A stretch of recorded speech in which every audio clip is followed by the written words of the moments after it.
திருப்பூர் நாடாளுமன்ற தொகுதி வேட்பாளர் MSM ஆனந்தனை ஆதரித்து கோபிச்செட்டிப்பாளையத்தில் முதலமைச்சர் எடப்பாடி பழனிசாமி உரையாற்றி வருகிறார். அந்த நேரடி காட்சிகளை காணலாம்.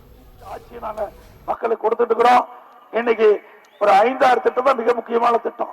நல்ல கல்வி கிடைக்கணும் ஒரு மாநிலத்தில். அதே போல நல்ல வேளாண்மை செழிச்சு வளரணும். மக்கள் நல்ல ஆரோக்கியம் வாழணும். மக்கள் வளத்துறை. அதே போல தடையெல்லாம் மின்சாரம் கிடைக்கணும். அடுத்தது தொழிற்சாலை நிறைய வேணும். இது எல்லாம் கிடைச்சா மக்களுக்கு நிம்மதி கிடைக்கும். அதை அம்மாவுடைய அரசு திட்டமிட்டு செயல்படுத்திக் கொண்டிருக்கிறது. கல்வின்னு நீங்க எடுத்துட்டீங்களா, எல்லா துறை காட்டிலும் அதிக நிதி ஒதுக்கிறது கல்வித்துறை தான். ஏன்னா உங்களுடைய கோபிச்செட்டிப்பாளையத்தில் இருக்க சட்டமன்ற உறுப்பினர் சொன்னீங்கன்னா பள்ளிக்கல்வித்துறை அமைச்சர். அதனால அவரு துறைக்கு தான் அதிகமான நிதி ஒதுக்கீடு செஞ்சிருக்கு. இன்னைக்கு பள்ளி கல்வித்துறை சிறந்து விளங்குவதற்கு காரணம் அம்மா எடுத்த நடவடிக்கை.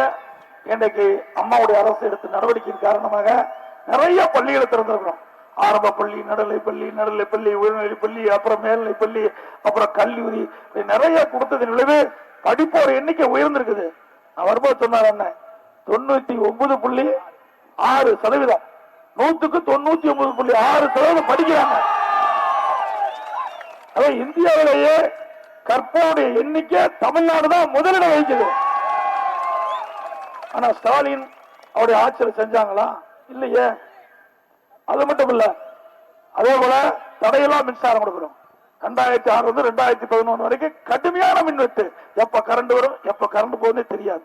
அம்மா தேர்தல் சுற்றுப்பயணம் செய்த போது சொன்னாங்க, நான் முதலமைச்சர் ஆன உடனே 3 ஆண்டு காலத்துல தடையெல்லாம் மின்சாரத்தை வழங்குன்னு சொன்னாங்க. 3 ஆண்டு காலத்துல தடையெல்லாம் மின்சாரத்தை கொடுத்தாங்க. திமுக ஆட்சியில் பாத்தீங்கன்னா 2006 இருந்து 2011 வரைக்கும் நமக்கு தேவைப்படுகின்ற மின்சாரத்துடைய அளவு 9500 மெகாவாட் தான். அதையே முழுசா கொடுக்க முடியல. ஆனா இப்ப தமிழ்நாட்டு மக்களுக்கு தேவைப்படுகின்ற மின்சாரத்துடைய அளவு 16,000 மெகாவாட்.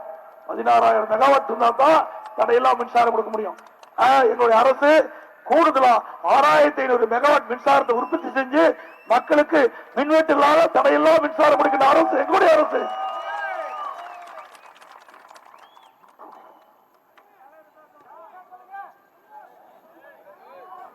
அதே போல இதெல்லாம் மின்சார உற்பத்தி அதிகமா செஞ்ச காரணத்தினால விருதை பெற்றுக்கிறோம்.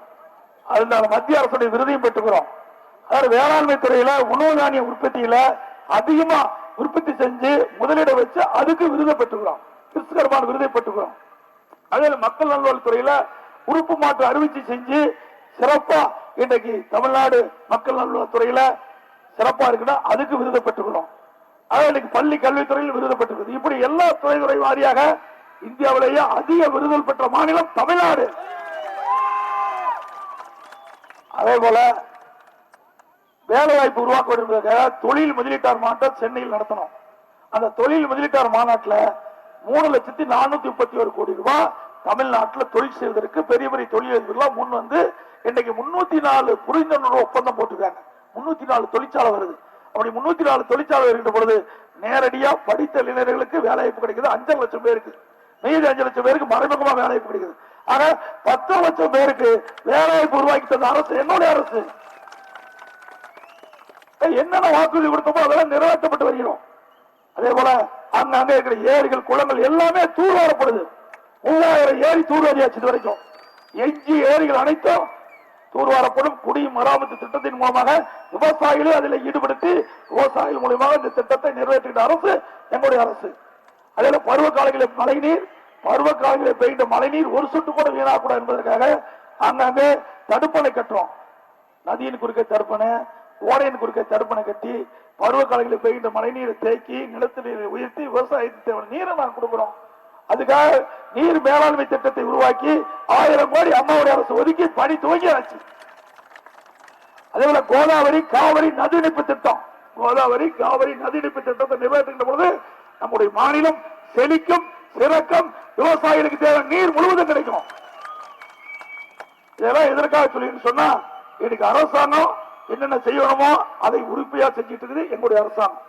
அது மட்டும் உணவு பூங்கா சென்னைக்கு அருகில 2000 கோடியில மிகப்பெரிய உணவு பூங்கா ஒண்ணு அமைக்கிறோம்.